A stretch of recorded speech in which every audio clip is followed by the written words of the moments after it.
বৈরী আবহাওয়া, বৃষ্টি, বিবেরিয়ার প্রোগ্রামে যেতে পারি নাই, যাইতে পারি নাই। রেডি 10টা থেকে, হেলিকপ্টারে নিবে, পাগল হয়ে গেছে আবেগ, যেতে পারি নাই, হেলিকপ্টারে যেতে হবে। এত টাকার বাহাদুরি, যাইতেই হবে। কিন্তু মাওলায় যদি কবুল না করে কেমনে যাব? সবাই দেখতেছে, এরপরও মানুষ যেতে পারি নাই। বললাম একটা আলাদা প্রোগ্রাম, গাড়িতে গিয়ে চেষ্টা করব যাওয়ার, না উল্টা পাল্টা। আমি মাদ্রাসায় ব্যস্ত, বিভিন্ন কাজ, বর্তমান বছরের শুরু, ছাত্রদের নিয়ে ঝামেলা। একটা ছাত্র উল্টা পাল্টা করছে, নিয়ে ঝগড়া করতেছি, ফট করে মোবাইল সামনে এনে দিছে। কোথায় মোবাইল, কার সাথে কথা বলবো, চিনি না কার সাথে। আমি আছি এক ব্যস্ততায়, মেজাজ গরম।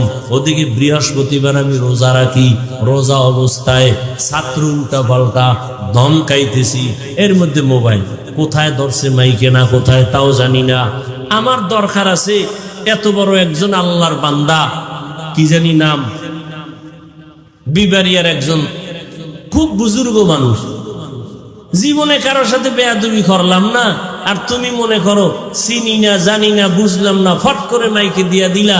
আর কি বললাম না বললাম আল্লাহ ভালো জানেন, না জেনে না বুঝে এটা আবার মাইকে তুমি প্রচার করো, আর বলো আমি বেয়াদবি করেছি। আল্লাহ হেদায়াত দান করুন। আরো জোরে বলে, খতিবে আজম রাহমাতুল্লাহ আলাইহি নাকি এক সময় বলছিলেন, আফসোস করে দেশের আলিয়া মাদ্রাসাগুলো পূর্ণ শিবিরে, আর কওমি মাদ্রাসা পূর্ণ কিবিরে, অহংকারে। না হয় ভুল একজনে করেই ফেললো, এটাকে সরাসরি করার দ্বারা ইসলামের লাভ কি? একজন আলেমের বিরুদ্ধে উম্মতকে বিভ্রান্ত করে দিলে ইসলামের উপকার কি? কেন এগুলো আমাদের মাঝে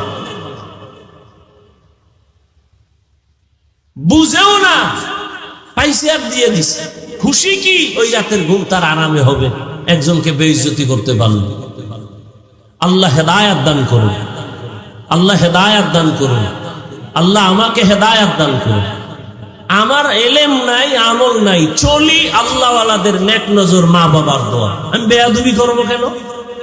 আমার দুনিয়াতে আসা থেকে আজ পর্যন্ত কোনো বেয়াদবির ইতিহাস নাই, চিনি আর না চিনি না, আমি কোন মুভমেন্টে ছিলাম, কি অবস্থায় ছিলাম খবর নাই। আল্লাহ হেদায়াত দান করুন। তো যে কথা বলতেছিলাম, এত কষ্ট গাধার মতো দৌড়াচ্ছি,